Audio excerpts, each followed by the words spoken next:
নমস্কাৰ স্বাগতম জনাইছো মোৰ ইউটিউব চেনেললৈ আজি ভিডিঅ'ৰ বিষয়বস্তু বছৰিকীয় পৰীক্ষা 2023-24 বৰ্ষৰ চতুৰ্থ শ্ৰেণীৰ গণিত বিষয়ৰ প্ৰশ্ন কাকতখন এই ভিডিঅ'টোৰ জৰিয়তে চতুৰ্থ শ্ৰেণীৰ গণিত বিষয়ৰ আটাইবোৰ প্ৰশ্ন উত্তৰ আলোচনা কৰা হ'ব আৰু লগতে উত্তৰসমূহ ধুনীয়াকৈ বুজাই দিয়া হ'ব যাতে ছাত্ৰ-ছাত্ৰীসকলে উপকৃত হ'ব পাৰে যদি এই ভিডিঅ'টো চাই ভাল লাগে তেন্তে লাইক কমেন্ট শেয়াৰ কৰিব আৰু যদি মোৰ চেনেললৈ নতুনকৈ আহিছে তেতিয়াহ'লে সাবস্ক্ৰাইব কৰিবলৈ নাপাহৰিব এতিয়া আহকচোন পলম নকৰি ভিডিঅ'টো আৰম্ভ কৰোঁ এতিয়া আমাক 1 নম্বৰটো দিছে উত্তৰ লিখা আৰু ইয়াৰে প্ৰথমটো দিছে অংকৰে লিখা অৰ্থাৎ আমাক যেটো এটো আখৰেৰে দিয়া আছে এটো আমাক অংকৰে বা সংখ্যাৰে লিখিব দিছে 2,32,015 আৰু এটো যদি আমি সংখ্যা বা অংকৰে লিখো তেতিয়াহলে কেনেকুৱা ধৰণৰ হ'ব এইটো মই যি ধৰণে লিখি ৰাখিছো 2,32,015 ঠিক আছে এনে ধৰণে লিখিব লাগিব তাৰ পিছত আমাক নেক্সট দিছে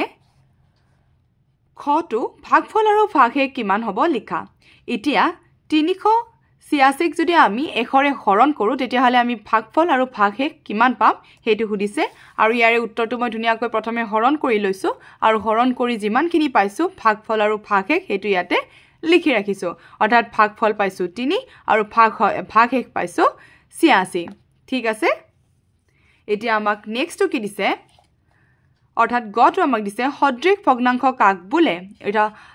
সদৃশ ভগ্নাংশ কাক বোলে আমাক সুধিছে মই ইয়াতে উত্তৰটো লিখি ৰাখিছো বাৰু যে যিবোৰ ভগ্নাংশৰ হৰবোৰ একে হেইবোৰক সদৃশ ভগ্নাংশ বোলে আৰু এইখিনিতে ক'ব খুজিছো কেৱল মাত্ৰ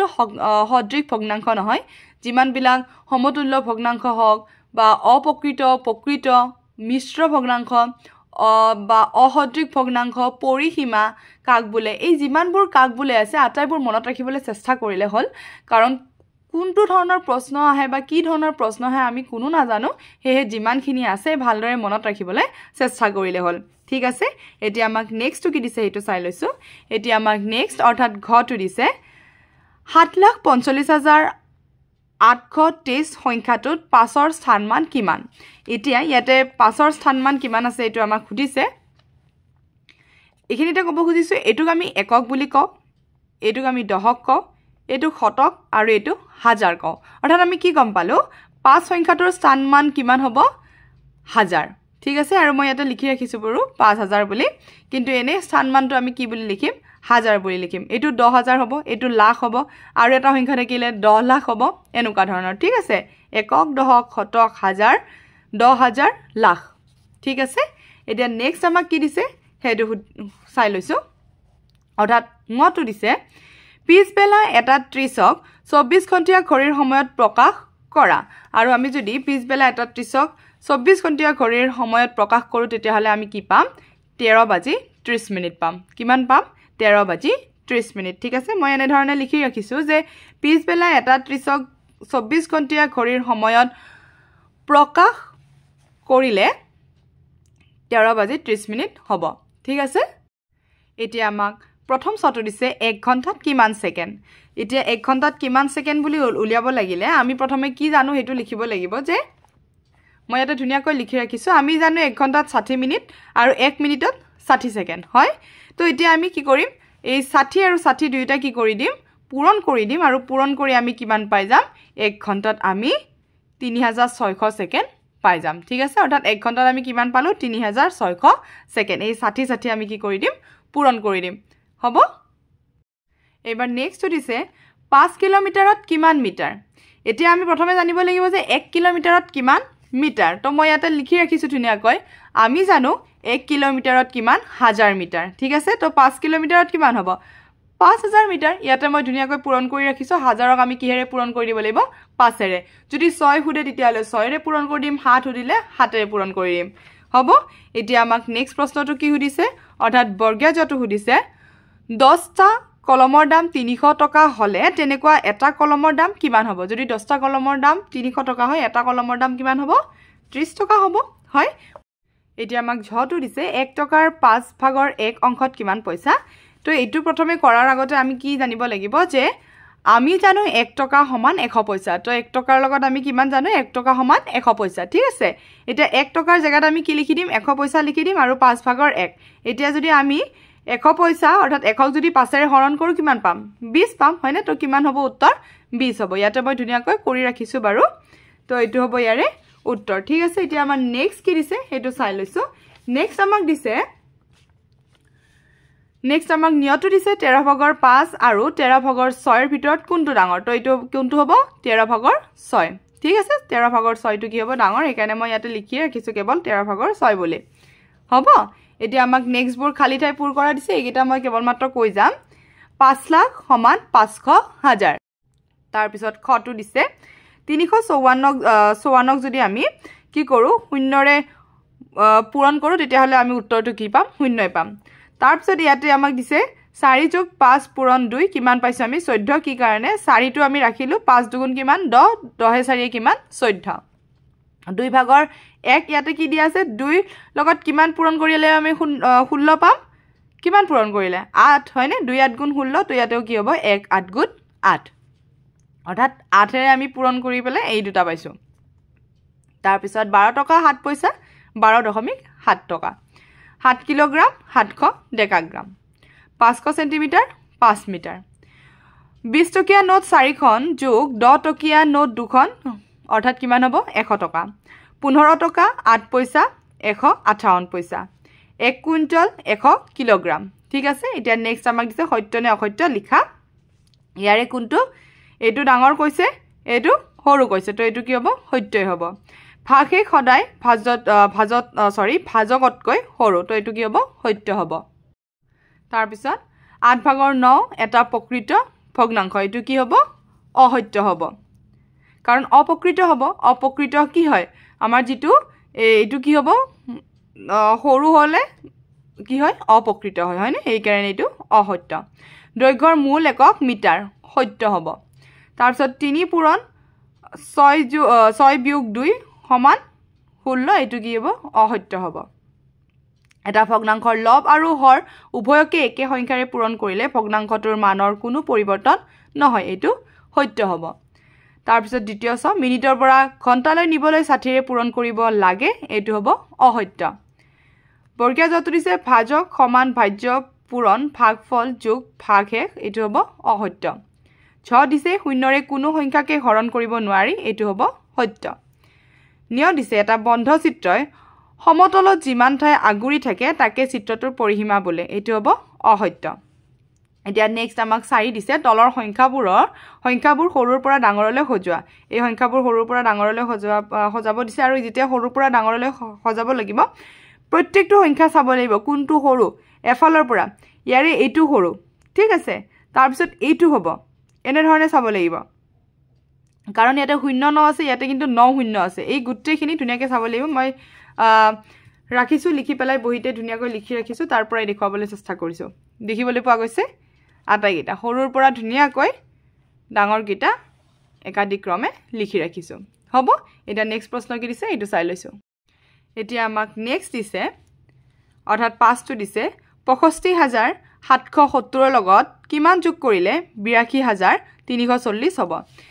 প্ৰথমে আমি জানো আমাক দিয়া সংখ্যা কেইটা হয়নে ইয়াতে মই লিখি ৰাখিছো যে এটা সংখ্যা আমাক দিয়া আছে 85770 আৰু আনটো সংখ্যা দিয়া আছে 82340 ঠিক আছে তো এই দুটাক আমি প্ৰথমে কি কৰিলাম বিয়োগ কৰি আমি কিমান পালো 16560 হয় এতিয়া যোগ কৰি আমি এটো পাম নে নাই হেতু উলিয়াব লাগিব কিন্তু আৰু হেতু আমি এই দুইটাকে যোগ কৰি পেলাই কি পালো 82340 পাই গলো ঠিক আছে এতিয়া আমাক নেক্সট পূৰণফল উলিয়াব দিছে পূৰণফলটো মই ইয়াতে কৰি থৈ দিছো পূৰণফল উলিওৱা পূৰণফলত এটা নিয়ম শিকাই দিছো প্ৰথমে 2 ৰ লগত আমি 5 তাৰ পিছত 3 তাৰ পিছত 4 এই ধৰণে পূৰণ কৰিব লাগিব তাৰ পিছত 3 ৰ লগত 5 3 4 এই ধৰণে কি পূৰণ কৰি পেলাই আমি নেক্সট কি কৰিম হেখৰ পিনে যোগ কৰি দিম এই সংখ্যা কেইটা আমি কি কৰি দিম যোগ কৰি দিম ঠিক আছে আৰু এই যেটো নেক্সট পূৰণ কৰিলে কিন্তু শূন্যৰ তলত নবহে কত শূন্যৰ পৰা শূন্যৰ তলত নবহে এই হাতৰ তলতহে বহিব হ'ব নেক্সট আমাক দিছে ছুটি নিয়মেৰে হৰণ কৰা ছুটি নিয়মেৰে হৰণ কৰিব দিছে এটো 6968 হৰণ 8 এটুক যদি আমি ছুটি নিয়মেৰে হৰণ কৰো একেবাৰে সহজ এনে ধৰণে অৰ্থাৎ 8 8 গুণ কিমান 66 হয় তাৰ পিছত আমাৰ ধাৰে থাকিলে এনেকে দীঘল অংকটো কৰি পেলাই এনেকে পাতি দিলে একো প্ৰবলেম নাই যদি ছুটিকে কৰিবলৈ টান পোৱা হয় তেতিয়া হলে দীঘলকৈ কৰি এই ধৰণে পাতি দিলে হৈ গল এতিয়া নেক্সটটো আমাক দিছে তলৰ সংখ্যাটো বিস্তাৰ কৰা অৰ্থাৎ তলৰ সংখ্যাটো আমাক বিস্তাৰ কৰিব লাগিব মানে এনে ধৰণে এইখিনিতে এটা ট্ৰিক দিও মই 6ৰ পিছত যেটা সংখ্যা থাকে সেইটা আমি কি বহাই দিম শূন্য বহাই দিম 8ৰ পিছত যেটা সংখ্যা থাকিব সেই কেটা শূন্য বহাই দিম 5ৰ পিছত যেটা 6ৰ পিছত নাথাকিব নবহাও লাইক দিস 6ৰ পিছত কেইটা সংখ্যা আছে 4টা আছে 1 2 3 4 8ৰ পিছত কেইটা 3টা 1 2 3 5ৰ পিছত কেইটা দুটা 2ৰ পিছত কেইটা এটা 6ৰ পিছত এটাও নাই এনে ধৰণে আমি অংক কৰিব পাৰো এতিয়া আমাক নেক্সট কি দিছে 12 ভাগৰ 7ৰ 4টা সমতুল্য ভগ্নাংশ লিখা সমতুল্য ভগ্নাংশ কেনেকুৱা আছিল অৰ্থাৎ 7ৰ ভাগখন আমি কি কৰিম 5 লৈকে এনে ধৰণে কৰিব লাগিব 7 আৰু 12 ঠিক আছে ইয়াৰে 4টা মই সমতুল্য ভগ্নাংশ উলাই দিছো দেখিবলৈ পোৱা গৈছে 7 দুগুণৰ পৰা আৰম্ভ কৰা গৈছে ঠিক আছে এনে ধৰণে কৰিব লাগিব এতিয়া নেক্সটটো দিছে আমাক যোগফল উলিওৱা যোগফলটো ইয়াতে উলিয়াই থৈ দিছো যোগ কৰিলে হল কেৱল হ'ব এতিয়া বাকিবোৰ প্ৰশ্ন ছাত্ৰ-ছাত্ৰীসকলে নিজে নিজে কৰিবলৈ চেষ্টা কৰিলে হল এটো দিছে 11 যে 2476 গ্ৰামত কিমান কিলোগ্ৰাম বা কিমান গ্ৰাম এটো সুধিছে তাত হৰণফল উলিয়াব দিছে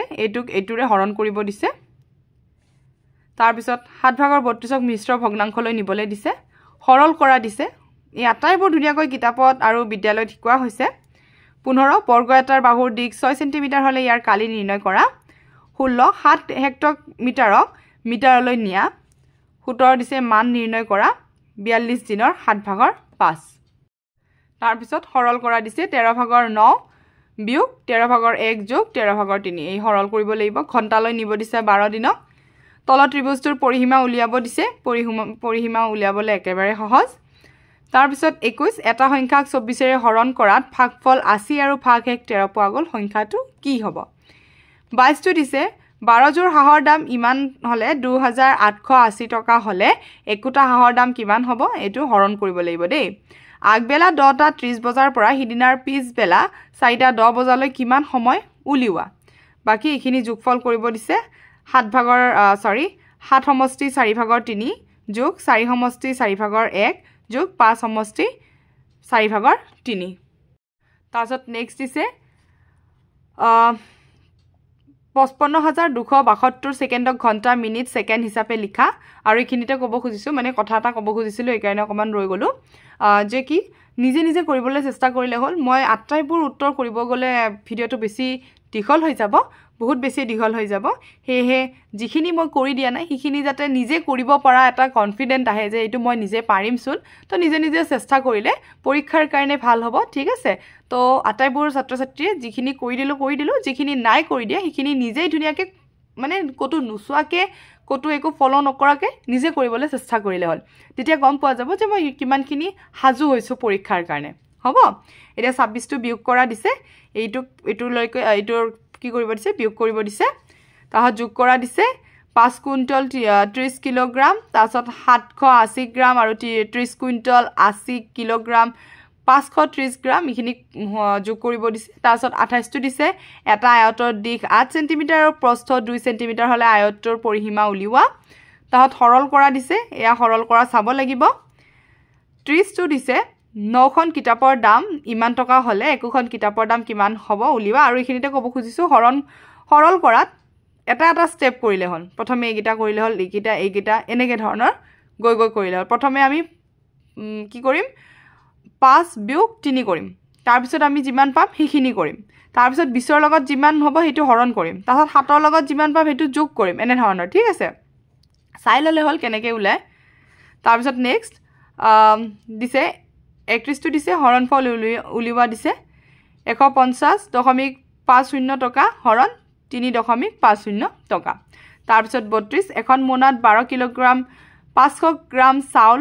1 কিলোগ্ৰাম 750 গ্ৰাম দাইল আৰু 22 কিলোগ্ৰাম 300 গ্ৰাম চেনি আছে মোনাখনত থকা বস্তুখিনিৰ মুঠ ওজন কিমান হ'ব এখিনি যোগ কৰিব লাগিব তো এখিনি আছিল যোৱা বছৰৰ গণিত বিষয়ৰ চতুৰ্থ শ্ৰেণীৰ প্ৰশ্ন কাকতখন সকলোৱে ভালদৰে চাই গলে হল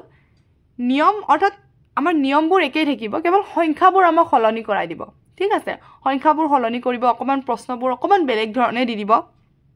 কিন্তু আমি যিখিনি কিতাপত পঢ়িছো সেই নিয়মৰে অংক থাকিব তো বেছি ভয় খাব লগিয়া নাই যে গণিত বিষয়চোন ভয় লাগিব ভয় খাব লগিয়া নাই যিখিনি কিতাপত আছে সেইখিনিয়ে দিব কেৱল সংখ্যা কেটা হয়তো অলপমান চেঞ্জ কৰি দিব পাৰে ঠিক আছে তো সকলোৱে ভালদৰে পঢ়িলে হল যেহেতু লাষ্ট পৰীক্ষা হয়নে চতুৰ্থ শ্ৰেণীৰ 5 তাৰিখৰ যেহেতু লাষ্ট পৰীক্ষা গণিত বিষয়খন সেই সকলোৱে ভালকৈ ভয় নোখোৱাকৈ কনফিডেন্টলি দিবলৈ চেষ্টা কৰিলে হ'ল আৰু সকলোকে ইয়াৰ জৰিয়তে থেংক ইউ ক'ব খুজিছোঁ যে মোৰ যিখিনি ভিডিঅ' দিয়া গৈছে চতুৰ্থ শ্ৰেণীৰ আটাইবোৰ ভিডিঅ'ত আপোনালোকে ইমানখিনি মৰম দিছে যথেষ্ট মৰম দিছে যিখিনি উচিত মতে কেতিয়াবা ভাবি পোৱা নাযায় যে নভবাকৈ বহুতখিনি মৰম পোৱা যায় তেতিয়া সঁচাকৈ কথাৰে উচিত মতে ব্যক্ত কৰিব নোৱাৰি তথাপিও সকলোকে আকৌ এবাৰ পৰীক্ষাৰ শেষৰ দিনটোৰ কাৰণেও অল দ্য ভেৰি বেষ্ট সকলোৱে ভয় নোখোৱাকৈ গণিত বিষয়ৰ প্ৰশ্নকাকতখন ভালদৰে দিবলৈ চেষ্টা কৰিলে হ'ল আৰু লগতে আজিৰ কাৰণে থেংক ইউ ফৰ ৱাচিং